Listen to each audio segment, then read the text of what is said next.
This is the Median Mind with your host KWH. Dare to see the gray. This is episode 13. Are the puppet masters playing the Wizard of Oz? Okay, so yeah, we're first going to go into the current events. Or actually, before that, I just want to let you know. Uh, yeah, I had somebody tell me, and this is good feedback. So I'm actually don't be afraid to tell me anything that improvements with the show or anything.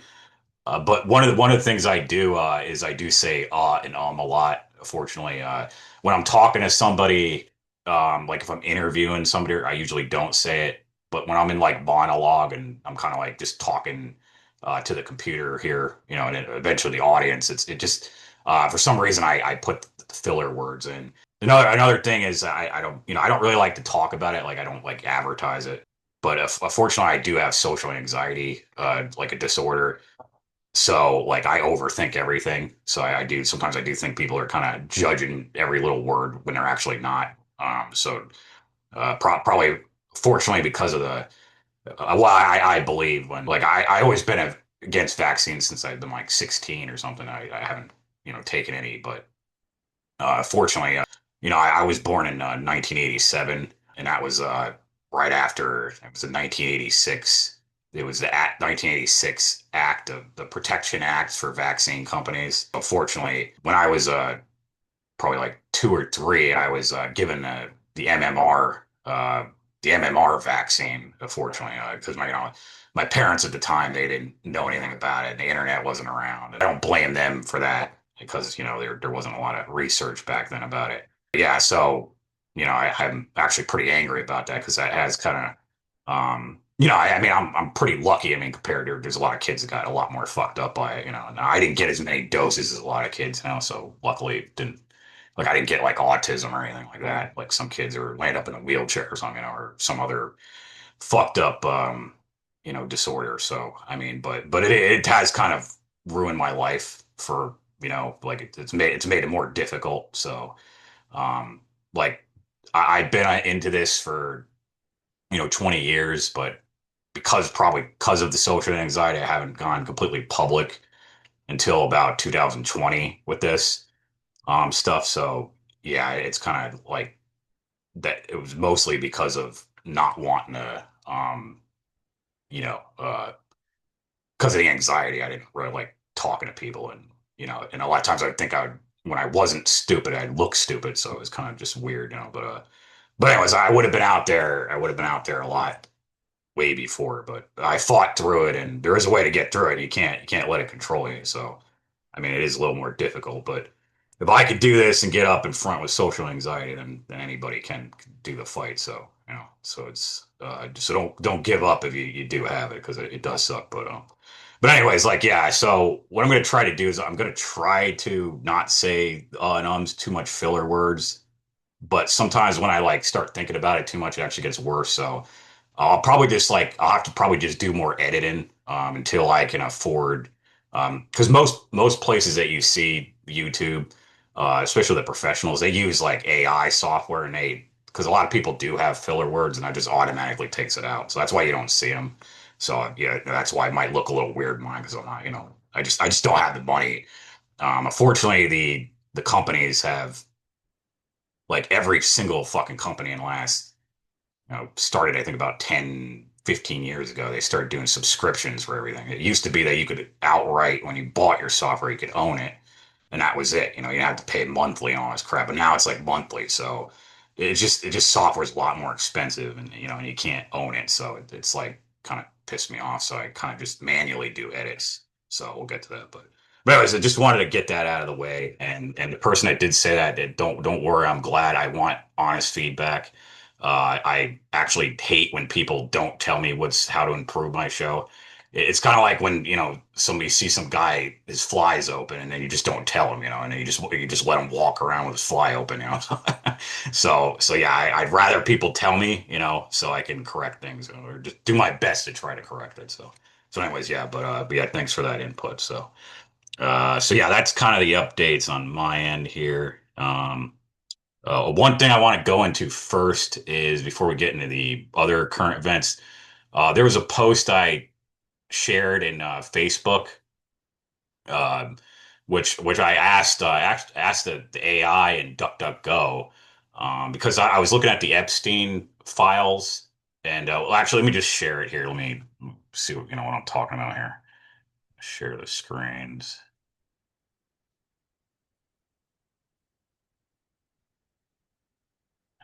Share. Okay.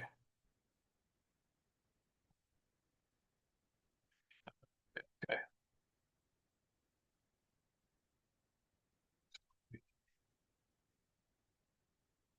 Yeah. Now better. Okay. And actually, let me zoom in because I'm not sure. I don't know if I don't know if you guys could, some of the videos that I upload, I don't know if people could see it very well, the resolutions. I'm going to try to zoom in here, get a bigger picture on this post. But okay, so yeah, this is the post that I posted last week. I was reviewing just, overview. I was reviewing some of the redacted Epstein files. And then I was looking at there was a glitch that the guy was talking about, a glitch that you copy and paste some of them, you can see what's under the black text. So I was looking at the stuff that's what's under these black boxes, and here I took a screenshot. I went into Firefox. I'm sorry, not Fire, DuckDuckGo, and used their AI because I think they're more in. I mean, I know they're not great. I think they're a little better in Google.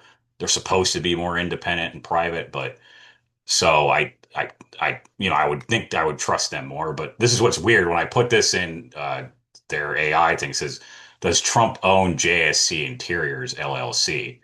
Well, first, I'm sorry. Let me go to, before I go into that, let me show you the document that was redacted and then unredacted by the glitch.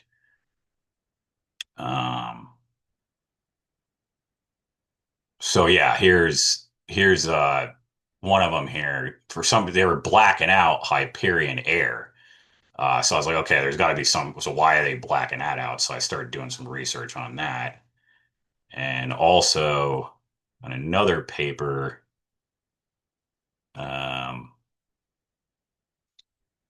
yeah, there's another one where they black out JSC Interiors LLC. So I also looked that up, and I'll show you what I got in Grok. I mean, not Grok, DuckDuckGo AI. So let's go back to that. Yeah, so this is what, okay. So anyway, so I said, does Trump own JSC Interiors LLC? And it said, no, Donald Trump does not own JSC Interiors LLC. This company was associated with Jared Kushner.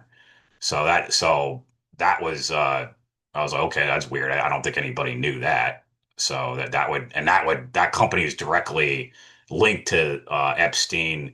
It was a company, it was like a fake company operating to pay off the victims and kind of threaten them to shut up. So it was a big. It was highly involved, the Epstein. So this is I was trying to. So I was like, oh, geez. So Jared Kushner. I mean, which wouldn't surprise me, but that's what it said. So I was like, what the heck? Trump's son. Yeah, Trump's son-in-law was involved in its establishment. JSC Interior has been linked to various projects, but is not owned and directly controlled by Donald Trump. Well, yeah, see, so that's not Donald Trump, but his son-in-law. So that was weird. I didn't even ask for that. I got it. So then the second part I asked because the Hyperion Air was also, um, it was also it was also blacked out. So it says, does Trump own Hyperion Air Inc.?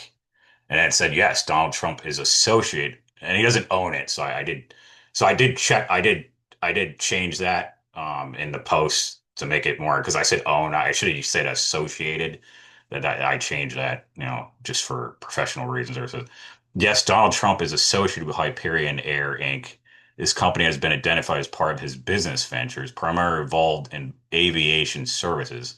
However, this specific details regarding ownership operators can vary over time. If you have further questions about Trump's business deals or Hyperion Air, feel free to ask. Now, I was doing a little more research on there, and it looks like, I don't know if it's like a strong connection, but Hyperion Air's sister company, there's a sister company that Trump did say he owns. And some weird reason with his sister company, he bought the used jet that he actually refurbished it, a jet that was from Epstein. So that was weird. So people should do more research. But weirdly enough, okay, so people know now when I did this again on DuckDuckGo, it told me that he was not involved or associated. So that's what's weird to me. So that's why I took this screenshot. People think I'm lying about it.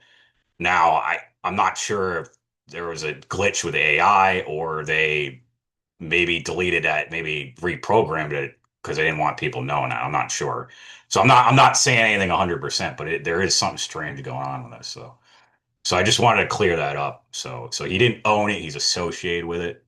And and then a lot of the other AIs are saying this is he's not involved at all. But again, I think it's strange that why would they black out these companies? And then there's so many things that are blacked out with Trump. So I was like, okay, well maybe he's involved with these companies. So we'll do more research, but I just wanted to clear that up. So okay, let's see what else we got on the list here. Yeah. Okay. So the major thing here is I'm sure everybody here heard about Trump attacking Venezuela. So yeah, that's really this is the same stuff as Bush Jr. Just basically Iraq 2001. We're going in there supposedly bringing in democracy, which is complete bullshit. Well, actually, and again, I think I've said it before, but democracy was an abomination to this country too.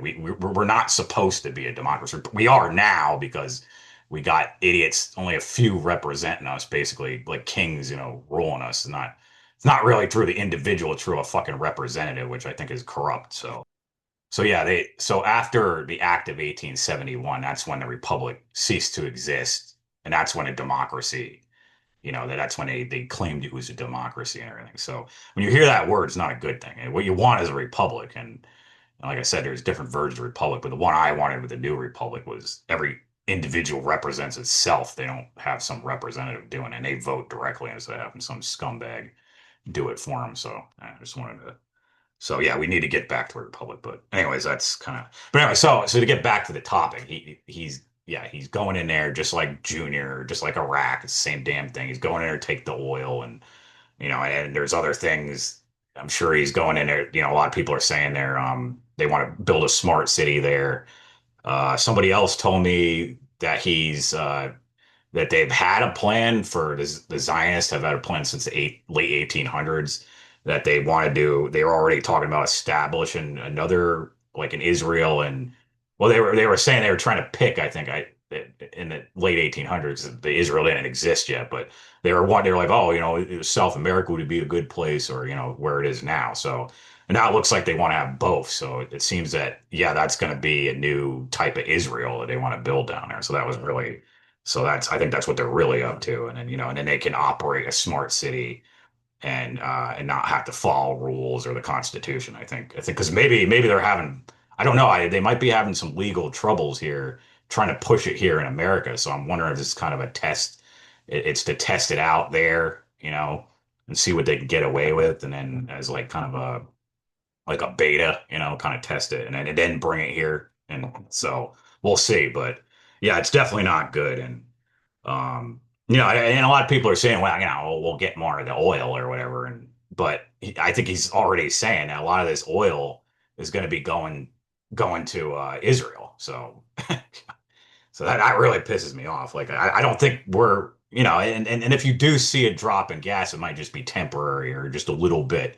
But I doubt we're going to hardly get any of it. Him and his buddies and Israel are going to be getting most of the benefits from that. So, and I've talked before, again, there's tons of other alternatives. And I'm not talking about solar and wind and all that other shit that doesn't work. I'm talking about stuff that's been suppressed for, Tesla stuff, magnetic and hydrogen and stuff like that. It's like clean. So he there's no excuse for that. The only reason they do this because it's something they control and it's a limited supply of it. So they can control your energy and they control everything that you do and create and manufacture and everything. So that pretty much controls everything you do is energy. So that's why they keep on doing this oil thing. So this is totally unneeded. We could be totally independent, have hydrogen, and not have to get anything from mostly anything from. I mean, some things, but you wouldn't have to import much from any country. So this is that's just a bullshit.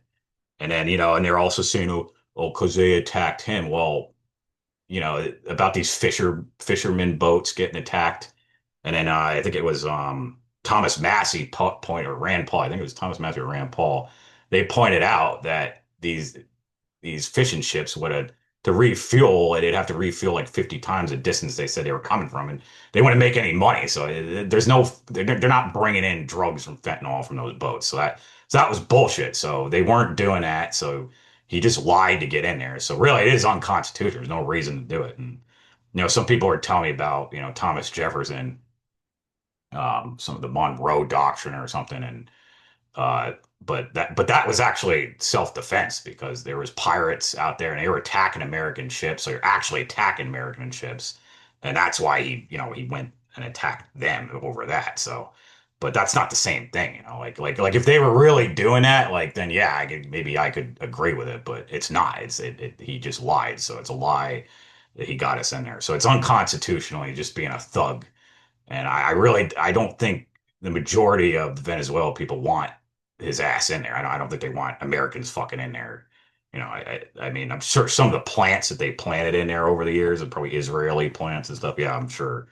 Yeah, they're probably all for it. But and actually, that's another thing. People have been telling me that some of these fucking wildfires, which I don't know why I didn't actually think of. I mean, I knew about the UN and I was massively, doing articles on it and stuff, like couple for the last 5 years and stuff. But I stupidly, I mean, I should have known, but the UN is controlled by Zionists too. So I mean, so what they caught an Israeli person in South America burning down 50,000 acres, and then they just they find him and then just send him back to Israel, and that was it. He didn't get in any legal trouble for that. So I'm wondering if that's what's happening here in Oregon too, that they've been lighting fires and it's actually the Israelis. And it actually makes total sense. Yeah, UN, but who controls the UN? The fucking probably most likely is Zionists. So yeah, that really fucking pisses me off, man. Because I've been, we're going to be doing a whole extensive episode on the wildfire conspiracy and the UN and all that, and just all the shit I had to deal with here the last 8 years I've been here in Oregon. So, and I've been fighting that. So, but yeah, I have clips of that. I have local meetings that I have been, I addressed to the public about it. So I've been real active in fighting. I think we kind of scared them down here in Josephine County. There was no real fires this year. So we're hoping, that they're just going to move on to somewhere else. That people are not, I don't want them moving on anybody, but I think what they're doing is they don't want people that are too informed. So there's plenty of places they can go to start fires and so to make money. So we're hoping to get the fuck out of our county. So, but yeah, that was just something that reminded me of that. So, oh yeah, to go back on him going into Venezuela, and then also now, oh yeah, and he's been saying about going into Greenland. That's another thing, which I talked, I knew he wasn't because remember, like I posted this too. I'll show you in January. He was already talking about, like, and everybody, and some people thought it was like a joke. They were like, ooh, and I was like, nope, that's not a joke. He's telling you what he's going to do. So this is what I put in January 17th. The Club of Rome is an insidious organization formed in 1968, an arm of the NWA, the New World Order. If you look at the map below, you'll see 10 kingdoms that will serve the NWO. Recently, Trump proposed to have Canada and yes, Greenland join the USA. These same countries are included in the Club of Rome map. There is no doubt in my mind he's part of the psychopath's plan. The RNC even told you what they were going to do when they project a huge image across the screen with the words Novus Order Seclorum a couple months before the election. Yeah, I caught that too. Like, and as everybody knows from here, or if you don't know, you're new tuning in. I refused to vote for anybody in 2020 and 2024. So I did not participate in the election because he violated the Constitution. I went over that in another episode, Trump infiltrating the golden age or hijacked golden age or whatever. That's him in our my episode. You're interested in that, but yeah, I turned against it a long time ago. Um, but yeah, I mean, I saw this, and a lot of people ignored me about this, but this was a sign right here. This was the RNC around. It was 2000 for the election, and it was a 2000. It was 2024 for the election for president, and this was the RNC, and they had had this big thing up that said New World Order, Novus Order Seclorum. So, and it was like projected, like to it definitely was a reason they put that up. So I was like, yep, that's them telling you they're gonna bring in a New World Order. So it's just a little review, and yeah. So now the other frustrate. Why? Oh no, I already talked about that. I'm sorry, Israel. Well, the other frustrating thing too. I mean, I might have said it, but it seems that a lot of this is just for Israel. It's not really for the United States, and I doubt the Venezuela people are going to get shit out of it, and American people. And like, why the fuck didn't he clean up a lot of this problems with all these migration and all this drugs and like all that stuff is because of the fucking congressmen. They're the ones bringing it in, voting it in, and allowing this stuff. So the first thing, if this was even legit, the first thing he was supposed to do was clean up internally in our country and get rid of these scumbags, actually allow opening these doors open. So this just goes to show he's not solving any problems. He doesn't want to, so he wants to keep them going. So if he really wanted to, he would have started arresting people internally to get rid of them, stop opening the door for him. So, and then and then if he wanted to really stop the cartels, he could have just legalized all the drugs, and that would have been right, regulated it, and then they that would cut them out of the business. But as we know, the CIA and makes too much money playing both sides on that one. So yeah, that's that. So yeah, so I knew about that. Yeah, and it's the same thing as like the North American Union. You know, just a different, the same thing basically. Bill Clinton was trying to kind of NAFTA and stuff like they were trying to. That was like the prequel to it. So it's so obvious it's Clover Rome. Okay, so yeah, let's get to the main topic here. Those are all, pretty much current events we're going to cover today. Okay, so last episode we were talking about the pole shift, and I was talking about how if there was a pole shift, all the nuclear power plants would melt down, and we'd have like 1,000 Fukushimas all over the planet. And I was saying how that would be a big disaster. So weirdly, when I posted that, there's a guy, one of my friends on there, Braxton. His name is Braxton some. I can't remember the last name, but anyways, he was. And again, when I talk about this, I'm not really agreeing with either side here. Like I haven't made I don't think there's enough evidence for me to make a final conclusion on, but I want to present both sides because this is the media in mind, and we want to look at the gray areas, and we don't want to just look at two extremes here. So. But according to him, because I've been very against nuclear energy, because you know, I mean, maybe it could be propaganda that I might have been influenced by, because they try to scare you all the nuclear radiation and how pollutant it is and how it stays around for 30,000 years and all that stuff. So it's like scared the hell out of me. So I was like, oh God, I hope they never put a nuclear bomb, because you can't really get over that. It's like you poison the land and nobody can take it. And it's just fucking stupid. So I just been really like angry about that. So, but this other guy, he gave me like he said he doesn't know if he can believe it 100%, because it is just one guy saying it. So, uh, but yeah, he said this guy, Windsor, or I'm some Galen, Windsor. He's this old guy that used to work in the nuclear power plants, used to work on them and stuff. And yeah, he was claiming that this stuff is not radioactive at all. Like he claimed that he could pick it up with his hands, and And he even said he swimmed in it and stuff, and he didn't get any problems with it. So, and I'm gonna play a video of him talking. He explains a lot better than me. But yeah, this is kind of like a big, because like in my gut, I think I think he's telling the truth, but I just don't know for sure. And I want to just jump in, like jump in a pool of radiation, and just do it with just by this guy. But the the reason I'm suspicious about it is because the EPA has done similar shit with other types of energy, or they make stuff like pollutants when they're really not, like like CO2. Everybody knows everybody exhales CO2 out of your mouth. Any animal, the trees do release a little bit at night. So that's a natural process that they've kind of demonized.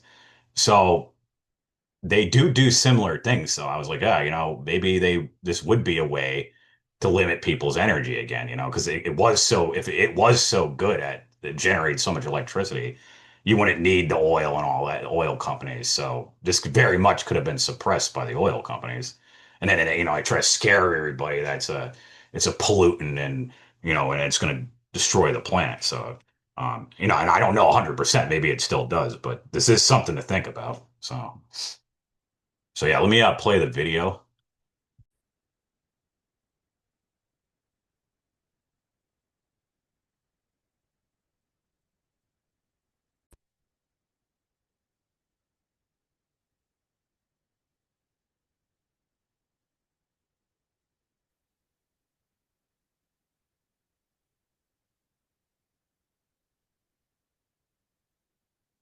This promise brings you the nuclear scare scam with Galen Windsor. Here to introduce Mr. Windsor is Pastor Ben Williams. Pastor Williams. I'm pleased to have as our guest Mr. Galen Windsor from Richland, Washington. I first heard of Galen from a tape that somebody gave to me some months ago, and I found his story to be absolutely fascinating. His story is unique, to say the least. Galen has been in 77 different cities in the last 2 years lecturing on the subject of nuclear energy. The majority of his life, the last 35 years, he spent processing plutonium from nuclear reactor sites. He has worked in the Manhattan Project facilities in Hanford, Washington, Oak Ridge National Laboratories and Nuclear Plant in Oak Ridge, Tennessee, General Electric's Midwest Fuel Recovery Plant in Morris, Illinois, General Electric's Fuel Fabrication Facility in San Jose, California, and Wilmington, North Carolina. And he's worked in every major reactor decommissioning project around this nation up to this present time. His major work in these projects has been the analytical process inventory control, which means that he was responsible for measuring and controlling the nuclear fuel inventory for these projects. Galen Windsor has few peers in the world in this area of expertise. And those few peers admittedly know and agree with the things that you'll be hearing on this tape. However, except for 2 or 3 of these experts, they've all chosen to remain silent for reasons which they only know, leaving this man then the burden of leading this lonely battle of exposing what we call the nuclear scare scam. He's without question one of the world's foremost authorities in nuclear radiation measurement, and he's recognized by members of the Atomic Energy Commissions of all the major nations of the free world. Mr. Galen Windsor.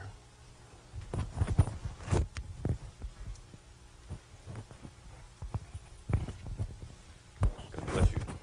Thank you, Ben.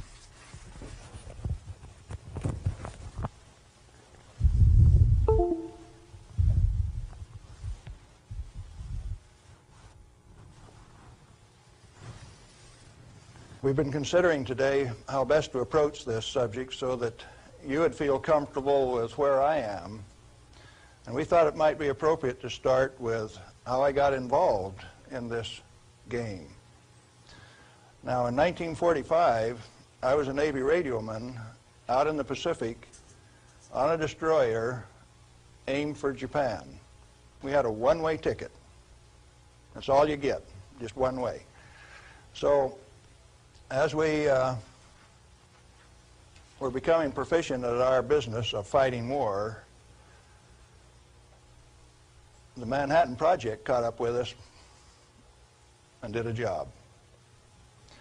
Now, the weapon that was dropped on Hiroshima, Japan in August 6, 1945 was a U-235, fully enriched U-235 weapon, where the material was separated and purified in Oak Ridge, Tennessee. The one that was dropped August 9th on Nagasaki was a plutonium weapon made at Hanford. But to those of us out in the Pacific, it was quite interesting. It had a ticket on it that says, "You get to go home." I was impressed.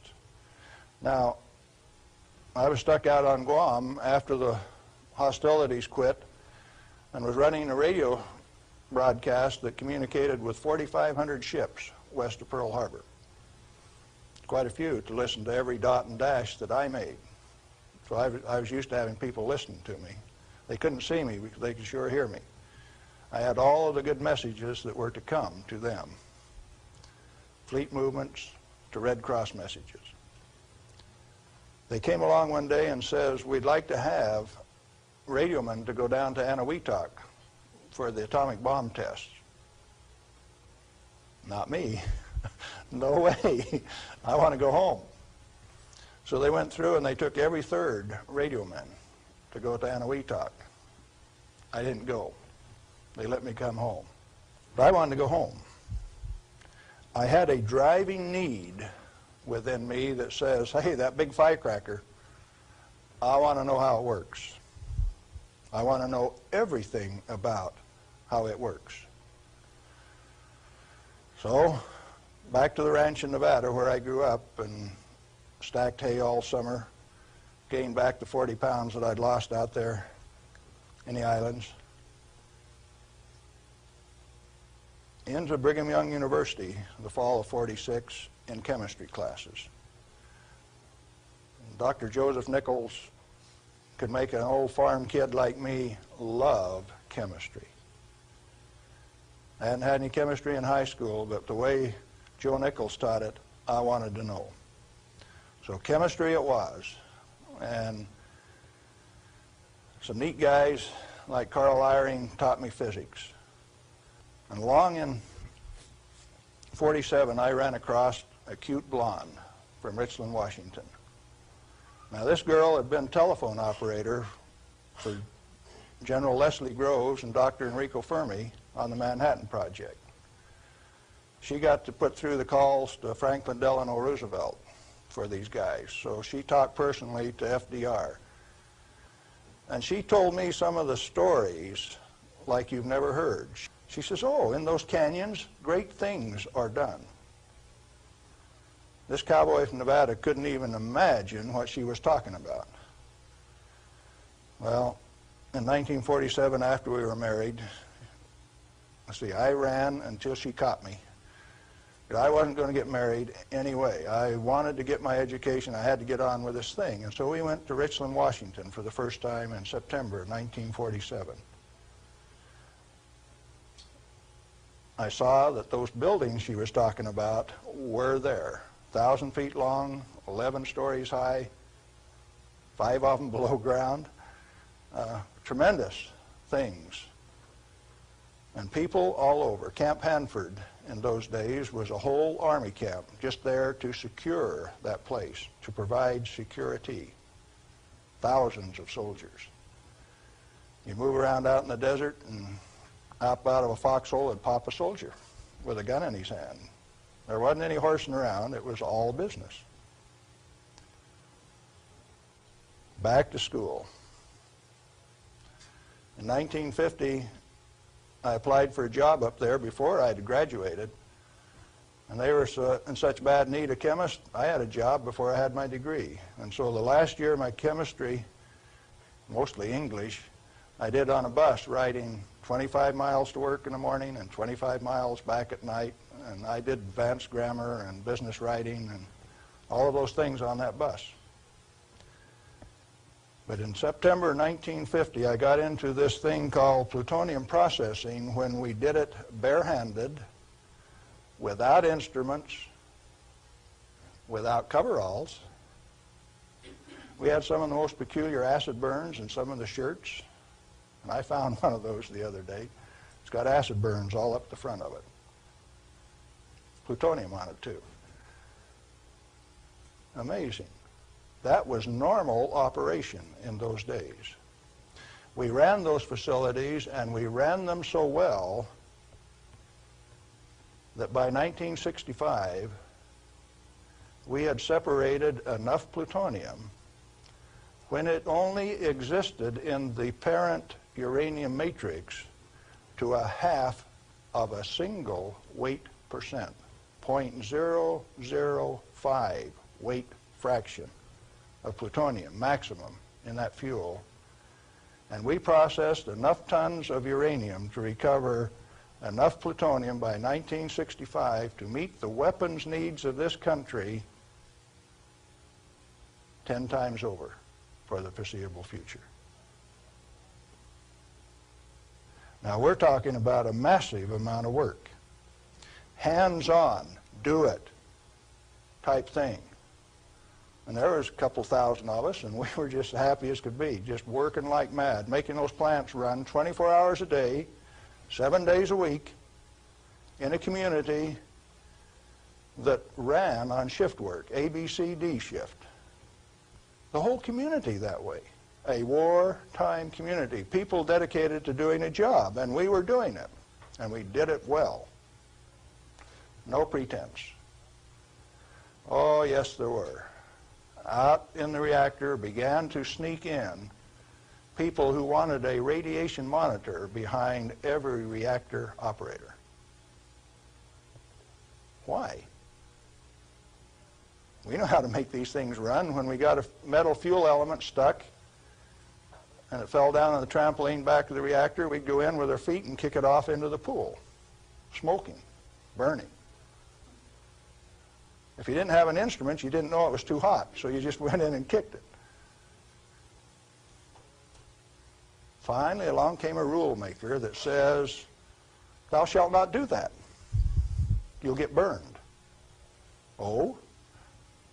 I didn't get burned when I did it last week. But you exceeded the limit. Well, where did this limit come from?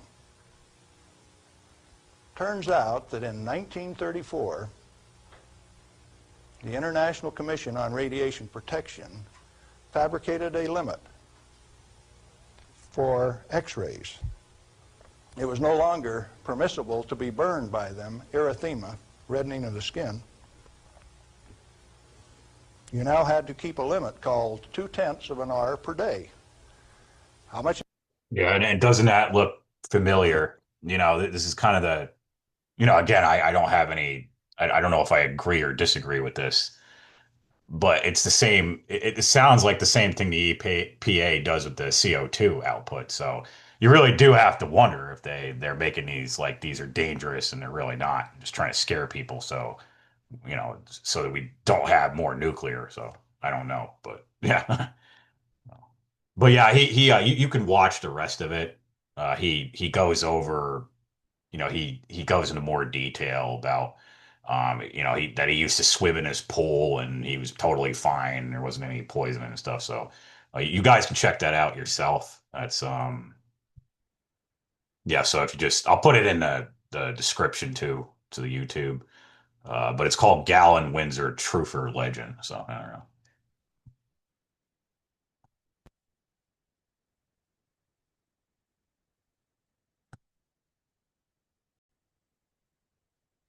Okay, now I want to go to a just one more video. I'm just gonna play 5 minutes of it, and this guy does a better, it's better overview about the nuclear subject, how they're making it like it's a pollutant when it really isn't. So yeah, we'll play that here.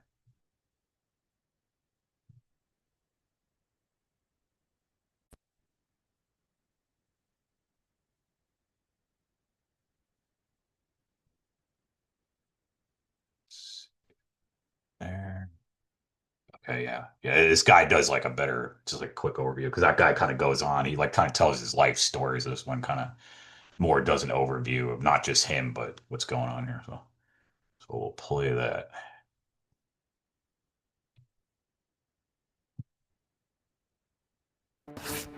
Still running today. This nuclear plant was turned on in 1969, the absolute heyday of nuclear power in the U.S. 3 new nuclear reactors were being turned on every year, each flip of the switch sending power to 500,000 homes. But it wasn't just the number of reactors being turned on in a year, it was how fast each one was being built. 5 years from breaking ground to turning it on, giving millions of people the benefit from one of the most profound and steady links in the entire field of economics. The more energy a country uses, the better off its people are. And the U.S. just stopped, but it was years before this. It was an accident at the 3 Mile Island nuclear power plant. The nation and much of the world has been watching as this nuclear nightmare unfolds. Chaos and confusion reigned as monitors tried to determine exactly how much radiation was released. It started more than a decade before Chernobyl, so really what happened? Suddenly, plants that announced construction in the 70s started being delayed 9, 12, 20 years. Only 4 have been built in the U.S. since 1996. This, what really hasn't been well explained before, is exactly what happened. You pour it out in the hand, and that's radioactive contamination. Very radioactive.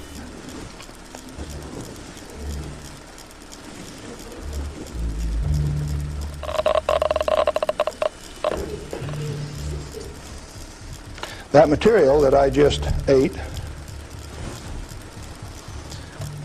is not soluble in body fluids. He actually did eat uranium. You can and live to tell about it, apparently. And it wasn't just him. The scientists and researchers at Los Alamos carried mounds of plutonium around in their lab coat pockets during the Manhattan Project.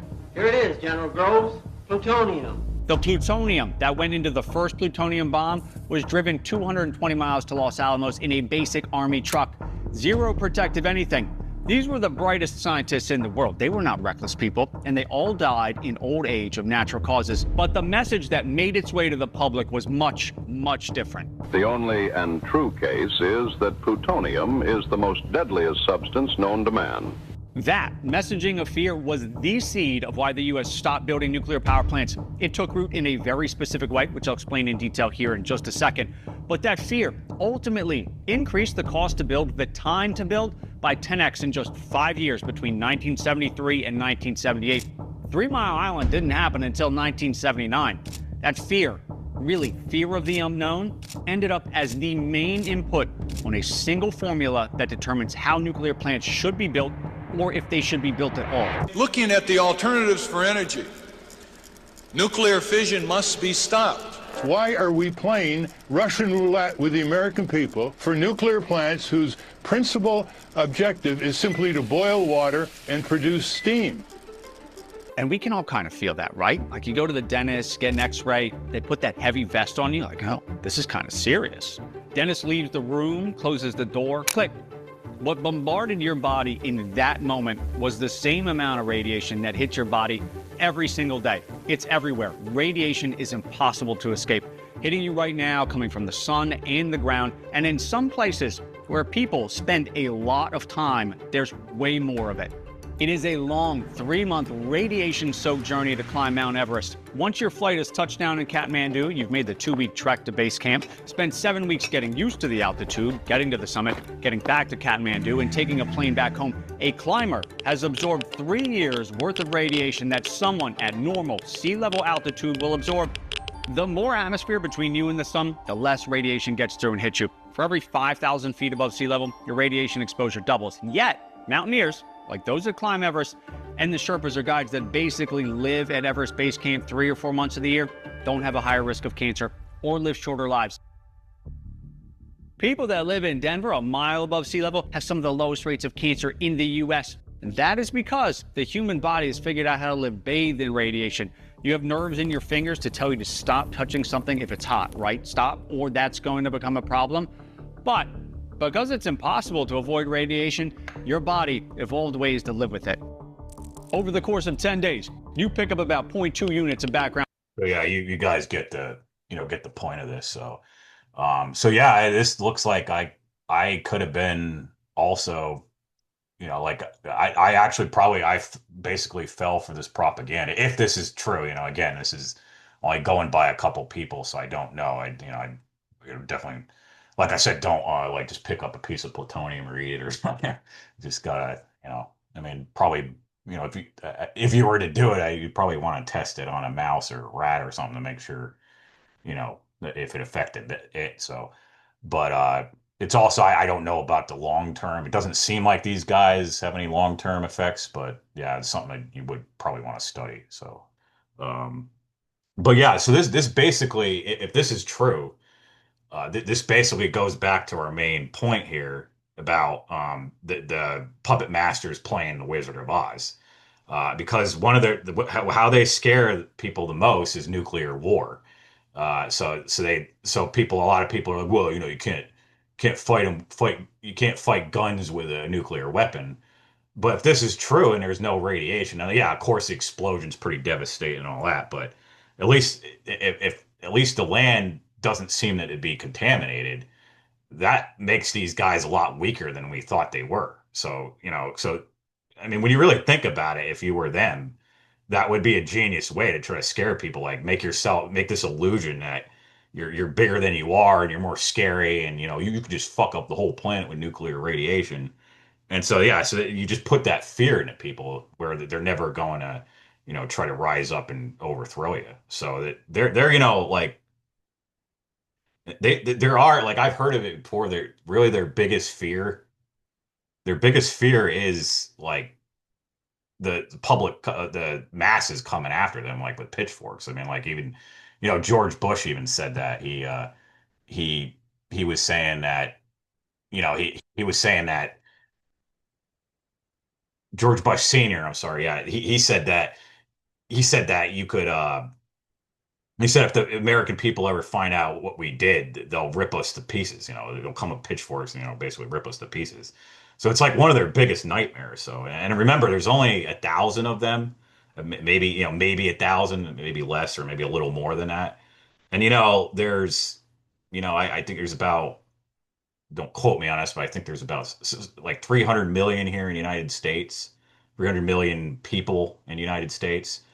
So if you, I did the math before, it might not be exact here, but when I did 3% of 300 million, that was about, and I believe I did it was adults too. I gotta make sure. Yeah, I'm pretty sure I did that. So, but anyways, like the number, but it basically came to 9 million people, if 3% of the population. Just like, in the first revolution, it seems like there's only, and usually only 3% rise up. So that's 9 million people versus 1,000 elites. That's how pathetic this is. It's totally fucking pathetic that we're letting these little scumbags control everything, and especially if they do not have nuclear weapons, or they can't contaminate the planet with it, like they say they are. Then they're even weaker, and then so it's just fucking ridiculous. And this is what I think really scares them, if somebody would know about this. Again, if this is true with this nuclear thing. So again, it could be still bad. I don't know. Like I don't. I'm not a scientist, so I'm just going by what I'm like hearing here. So, um, but yeah, so it does. It's like they are creating a Wizard of Oz. And this is other things too. They're like I've been thinking about this too. It's kind of a common theme I've been thinking about, and it's like, yeah, it seems like, even, I mean, like I sort of believe, I do kind of believe in, the alien thing and the Sumerians and all that, and how they made us a slave race and all that, and working for them. I don't know 100% though. I'm not going to say that. It's usually these things are possibilities. That's what I like to say. I don't like to, I'd be egotistical to say, oh yeah, no, that's the way it is, because I don't think anybody really knows. I mean, there does seem to be a lot of evidence, so I think so, but you do have to like think like, what if they're not, what if they're not aliens? What if they're not half alien? They're just regular humans trying to put on illusion that they're like, they're god, like demigods, and they got all this alien DNA when they actually don't. And I mean, what if that is actually illusion too, to try to scare you, to attack us? So I don't know. Like that's again, like I definitely believe in that. There's a lot of myths that talk about, David Icke talks about the reptilians and stuff, but but maybe, maybe they don't rule everything. Maybe that's not true. Maybe that is a story to make them look bigger than they really are. So just something. Yeah, it's just something that really, because like I said in the last episode, I was saying how stupid nuclear radiation was, and how they could blow up with a pole shift now.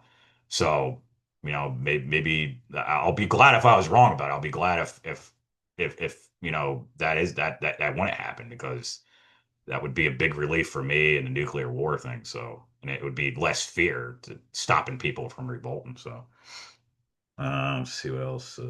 So yeah, the alien thing. Uh, yeah, and it just another thing, like, even, the military, and again, we're talking hypothetically here. I'm not like talking about real, you know, go out and revolt or whatever, but I mean, yeah, I mean, there's not that many military people, and again, I discussed if, in the book and stuff, if this hypothetically was going to happen here, you wouldn't directly storm them right in the front and try to fight with police and the military and all that stuff. Anyways, you would be it would be like it would be coordinated assassinations and surgical stuff, and you hide your face. You do it. You wouldn't do it in daytime. You'd be really sneaky about it. You wouldn't like be stupid and try to fight a whole army.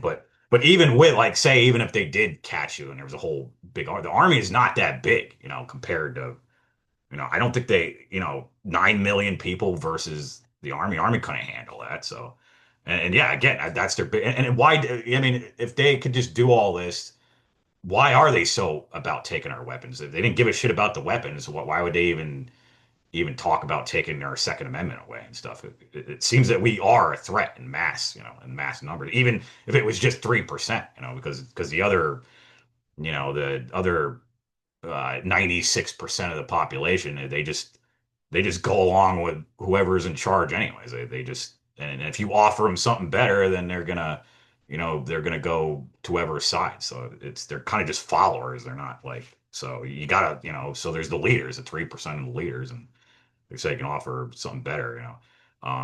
Yeah, next show I'm gonna go in a lot. Another thing about the transitional period to the New Republic. I got a big thing about that. I don't want to give too much away on this one, but yeah, that's going to be a really good one. It's going to address some of the um, anarchist concerns. That if they think I'm trying to start like some other dictatorship or something, I just want to let them know that's a transitional period to natural law, and I'll get into more detail of that next show. But yeah, so I think so yeah, you just gotta wonder. So yeah, you can't lose hope on it, and you can't let these guys scare you not to fight back. So um, especially when they're attacking. This is not really violent either. You're just defending yourself. I mean, they're the ones that are attacking us, so we're not. We didn't cast the first stone. So so this is just defense. So. Okay, yeah. So yeah, that should be to cover everything in the show here. And then yeah, so yeah, we'll just let me go. I did some updates on my site here. And not a lot, but I there was some things that looked really bad in the site because I was kind of doing it quick. I was getting used to the website, the web uh the web host, like its tools and stuff, and how to do certain things. So I didn't know it was so easy to make buttons because yeah, I kind of had something like to my book that it says click here to buy now. It's kind of like frozen in like the 90s, like one of those crappy websites. I don't think it looked too good, so I made an actual button here for you guys. It looks a little more professional here. Let's go on yeah, I think it's the VPN. Let's knock that off for a second. Yeah, for some reason my website, my VPN is, it won't let me in, so I don't know why, but okay. So yeah, yeah, again, if you want to support me, go to books. Yeah, I did. There is I did update this. There's a overview summary of the book. It's kind of short, but I made another extended description because I don't think people know how deep it does go. So I wanted to like kind of just give people more of a description here. So yeah, you can read this on my website on the book. This goes into more detail what the book's about. And I do want to say too, again, like I don't know if it turns people off that sometimes it's like fiction, like it's historical fiction. But it's really, like I said, like it's disguised as historical fiction, but there's about 150 actual real historical facts in the book. So it's all actually mostly fact. It's just the story of the character and stuff, that's fictional just to make it more entertaining. But yeah, just so you know, and I just had to, and like I said, I had to change names. But they're very obvious, you can tell who, most likely talking about there. Um, so but just for legal purpose. And again, it wasn't for fear, it was more just to be a pain in the ass to them. Because I didn't want to make them easy so they could just sue me. So I wanted to be a real fucking asshole to them, make it hard. So no. Anyway, so yeah, I updated that. See, there's actual button here now, buy now, and buttons here, so it doesn't have that click here thing. So yeah, so yeah, well, so we'll see you next time, guys.